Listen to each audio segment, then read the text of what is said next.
So I have this really old family album, right? It's from some point in the Victorian era. I'm not sure exactly what year, but it's pretty old. And it's one of my favorite things I have. The outside seems to be covered in some sort of worn down velvet, and there's this weird lock type thing that when you twist it, it opens, and you just can't find stuff like that anymore. Inside the book, there's this beautiful teal and gold design that I want as wallpaper in my room. And then there's the inside with all of the photos of family members who I don't really know who they are, but they are dressed to the nines. I guess there's I can't really tell what these names are, like John, Janny, and Janny. But anyway, I love all of their clothing. I would die for all of their clothing, and I cannot express how much I want to make all of their clothing, and I am in luck because I know how to sew. This album is filled with styles from across the Victorian era from multiple decades, so I'll have to pick which ones I like the best. This gorgeous lady has this awesome moon pin that I would love to replicate and incorporate in my design.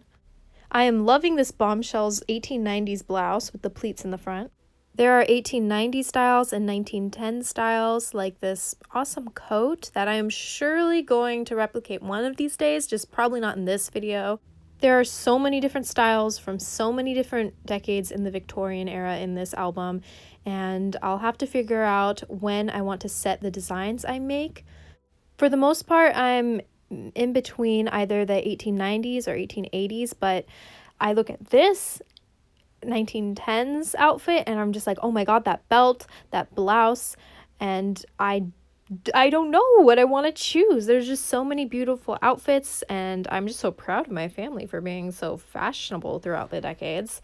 And on a side note, it's kind of well known that side parts weren't really fashionable throughout history, but look at my ancestor. Look at her. She's a trendsetter and she's ahead of her time. Anyways, back to the point of this video. I am pulling inspiration from these photos, and I am seeing a lot of 1880s dresses, as well as 1870s. But after a lot of back and forth, I decided I want to make an 1880s inspired dress.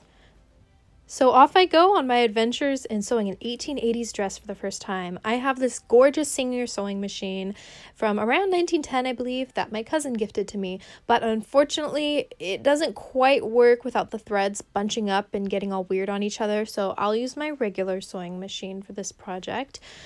Oh, just look at it.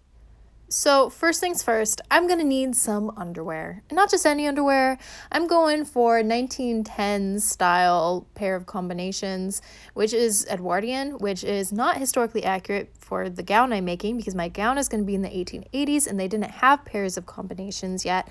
But I'm not quite going for historical accuracy on this project, and no one's gonna see these anyway, so anyway, I cut out the pattern. I used like a lightweight like cotton and lace for this, and my mom was awesome and she gave me some of this lace. Again, it's not historically accurate, but I had it and it was free, so I used it. Throughout history, women always wore some sort of chemise or undergarment underneath their corsets. This corset is a mock-up of an 1880s corset I will be making later in this video. It is zipper front closing, so no, not historically accurate, but I did use padding. Fun fact, Victorians love padding. Next, I'll want to make some sort of bustle because the 1880s is the second bustle era, and I need a badonkadonk because that was what was fashionable at the time. You wanted that thing like a shelf, you wanted that thing sticking out in your face. Unfortunately, I don't have enough money to make a glorious cage bustle, but I do have enough fabric to make just some sort of pillow cushion to place on my rear. I made like this shape and I sewed it together and bam, that's what I got. That's it. That's right there. Next, I made the petticoat to go underneath the overskirt, and I used this pink fabric. I think historically they would have used cotton or like a silk, but I used just some bed sheets that I bought from Marshall's for like a good price, and I ruffled that baby up, and yeah, you're not gonna see what that looks like till the end. Next, I made the corset, And yes, I already had that purple one with the zipper, but I wanted something a bit more historically accurate. So I got some cotton coutil and silk taffeta to make this beautiful 1880s corset that I patterned myself. I basted everything down. I took days to make this because I wanted it made right, and I'm so glad I took my time with it because it came out beautiful. There is just so much curve, and this thing fits me so well. I'm so proud of this. Fun fact, 1880s corsets curved at the belly because fashion. This corset is by far one of the things that I am most proud of that I have ever made. It is gorgeous. I'm so happy with it. My fingers hurt because it's really difficult to make a corset and there's a lot of pins and needles involved. And I have so many holes in my fingers, but that's okay because it is worth it. Because this beautiful thing that I patterned myself and did everything myself is now real and tangible, and I can wear it. And I am so very happy with this. There are some things that I noticed that I would like to do better next time and tweak, but overall I am incredibly happy with the finished product.